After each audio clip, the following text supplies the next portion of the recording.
1941년 일본이 미국을 기습적으로 공격하는 진주만 공습을 시작으로 툴라기 전투 그리고 미드웨이 해전을 거쳐 본격적인 미국과 일본의 태평양 전쟁이 전개되었습니다. 초반 일본의 기습 공격에 미국은 후퇴를 거듭했지만 미드웨이 해전을 기점으로 태평양 전선의 판도를 뒤집기 시작하였죠. 반대로 일본은 선제 공격을 했음에도 불구하고 전황이 불리해지자 이 상황을 타개하기 위해서 더욱 적극적인 공세를 취하기로 결정하는데, 그렇게 남태평양의 작고 아름다운 섬 과달카날 섬을 포함해 툴라기 섬, 플로리다 섬에 상륙하여 미국과 호주의 해상로를 차단하기 위한 전방 항공기지 건설을 착수합니다. 이곳에 비행장을 설치해 연합군에 대항할 만한 발판을 마련한다는 뜻이었습니다. 일본은 과달카날 섬에서 2,000명이 넘는 한국인 강제 징용 노동자를 포함해 밤낮 없이 공사를 진행하였고 약 2달 만에 비행장 건설을 완료합니다. 이제 일본은 이곳에 수십 기의 전투기와 폭격기를 배치할 수 있게 되었죠. 앞으로 진행될 과달카날 전투는 일본이 건설한 이 비행장을 두고 양측에 뺏고 뺏기는 전투의 양상으로 흘러가게 됩니다. 한편 일본이 비행장을 건설한다는 소식을 들은 미국도 더 늦기 전에 일본의 항공기지를 빼앗아야 했는데, 그렇게 1942년 8월 7일 새벽 어둠 속에서 연합군은 과달카날 섬에 해군과 해병대를 상륙시킨다는 작전을 시행합니다. 마침 이때 날씨가 좋지 않아 일본군에게 발각되지 않고 서서히 섬에 접근할 수 있게 되었죠. 그렇게 일본군의 비행장을 점령하기 위한 미 해군의 기습적인 포격과 폭격이 시작되었고, 갑작스러운 공격에 놀란 일본군은 장비와 식량 등의 보급품을 모두 버리고 도주하였습니다. 이들이 버리고 도주한 유류품에는 전파 탐지기 2대, 제빙시설, 식량, 연료 등이 포함되어 있었습니다. 미국은 과달카날 섬에서 일본군이 완성시킨 룽가 비행장을 손쉽게 점령하고 핸더슨 비행장으로 이름을 개명한 뒤 수비태세에 들어갔습니다. 하지만 과달카날 섬의 미 해병대는 이윽고 중대한 위기에 봉착하는데, 일본 항공기들의 공격이 시작되자 해안에서는 항공모함 기동부대를 철수시켜야 했습니다. 문제는 상륙함대가 아직 이곳에 짐을 내리는 작업을 하는 동안 항모부대를 철수시키는 바람에 상륙함대를 엄호하지 못하는 커다란 공백이 생긴 것이죠. 항모 전력이 없는 것을 간파한 일본군은 조명편으로 연합군 함대의 위치를 밝히며 어뢰 공격을 개시하자 불과 30분 만에 미국과 호주의 순양함이 대파되었습니다. 양측 수상함대가 항공모함 없이 정면으로 부딪힌 이 사보섬 전투에서 미 해군은 스스로가 역사상 최악의 해전이라고 부를 정도로 철저하게 박살났습니다.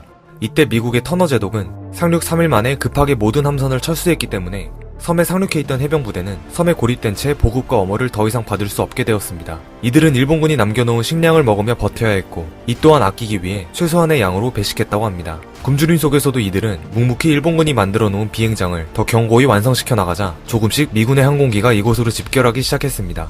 한편 일본 제국은 적을 과소평가하고 자신들의 정신력으로 적군을 격파할 수 있다는 자만심이 특히 강했습니다. 때문에 과달카날 전투에서도 무의미한 축차 투입을 하는데, 이러한 일본의 무리수는 전투 내내 계속되었습니다. 과달카날 섬의 비행장이 미군에게 넘어가자 일본 제국은 재탈환을 고집하였지만 자신들이 만들어 놓은 비행장은 어느덧 그림의 떡이 되었습니다.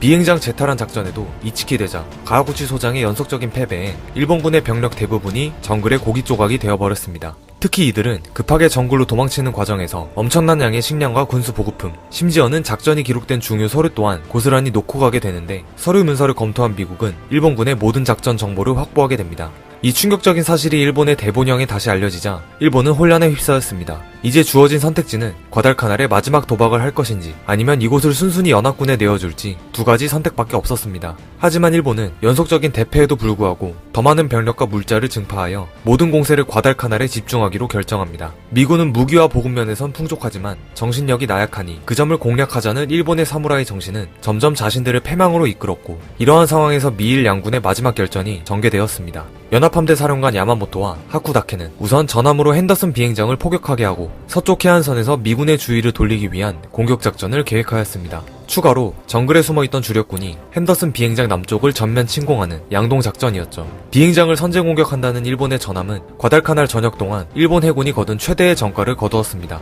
이들의 포격으로 비행장 활주로가 파괴되고 미군 항공기의 절반이 파괴되었습니다. 초반 해안에서의 일본의 계획은 성공적이었으나 곧바로 진행되어야 할 육지에서의 양동작전이 이내 꼬이기 시작했습니다. 양동작전의 공격 날짜는 10월 23일 야간으로 결정되었으나 남쪽으로 향하던 부대가 과달카날의 험한 정글 때문에 제 시간에 도착하지 못한 것이었습니다. 때문에 하쿠다케 사령관은 공격 개시일을 하루 연기하여 24일로 변경하였는데, 서쪽에 있던 스미요시 지대는 작전이 24일로 연기되었다는 통보는 받았으나 이미 정글 깊숙이 파고 들어간 마루야마 부대에게 작전 변경 명령을 전달할 방법이 없었습니다. 때문에 남쪽에서는 허둥지둥 23일에 공격을 먼저 전개하고 뒤늦게 서쪽에서도 양동작전을 펼치기 시작했습니다. 진지에 있던 미 육군도 박격포와 자동화기의 화력을 총동원하여 일본의 공격을 막아내기 시작했으며, 그렇게 이들의 전투는 이틀간 계속되었습니다. 한편 과달카날의 육상전이 진행되는 동안 바다에서는 일본의 항모부대와 미군의 항모부대와의 해전이 벌어졌습니다. 야마모토 이소로쿠 제독은 이번에야말로 미군 항모부대를 박살낸다라는 생각으로 전투를 준비하는데 10월 26일 격돌한 이 산타크루즈 해전은 최강의 창과 최강의 방패가 맞붙은 전투였습니다. 이 해전에서 미 항모 호넷이 격침하고 엔터프라이스가 대파되면서 미 해군의 패전으로 끝이 났습니다. 하지만 일본 항모부대 또한 항공기와 전투기 손실이 엄청나서 다시는 과달카날 공방전 중에 도전장을 내밀지 못했습니다. 양동작전을 펼친다는 일본의 육지의 상황도 좋지는 않았습니다. 이미 연합군이 견고히 방어선을 구축하였고 양방향의 전투에서 극심한 피해만 입게 되자 하쿠다케 사령관은 작전 시일 3일 만에 전면 후퇴를 명령하였죠. 패배 소식을 접한 야마모토 이소로쿠 제독은 이대로 전선을 유지하는 것은 무리라는 판단하에 대본영에 과달카날을 포기할 것을 건의하였습니다. 하지만 대본영은 육군을 추가 배치하여 다시 공격한다는 현실과 동떨어진 지시를 내렸습니다. 늘 그렇듯 욕심을 버리지 못하고 무리한 투입으로 일본은 점점 파국으로 치닫고 있었습니다. 그 이후로도 1, 2차 과달카날 해전을 거쳐 미국과 일본의 쟁탈전은 계속되었지만 대부분의 병력과 화물이 파괴되고 이로써 일본군은 제공권과 제해권도 완전히 상실하고 말았습니다. 미국도 많은 피해를 받은 건 마찬가지였습니다. 전투 과정에서 미 해군 순양함에 탄 설리번 오형제가 모두 전사하는 일이 발생하자 이후 미군은 형제가 동일 함정이나 부대에 근무하지 못하도록 하는 지침을 내리게 됩니다. 연합군의 해 공군 전력은 나날이 강화되어 가는 한편 일본군은 보급품 부족으로 질병과 영양 부족에 시달리자 곧 파국적인 식량 기근이 온다는 보고가 올랐습니다. 일선의 일부 부대는 6, 7일 동안 아무 보급도 받지 못했었고 후방 부대는 기존 지급 식량의 3분의 1만 받아야 했습니다.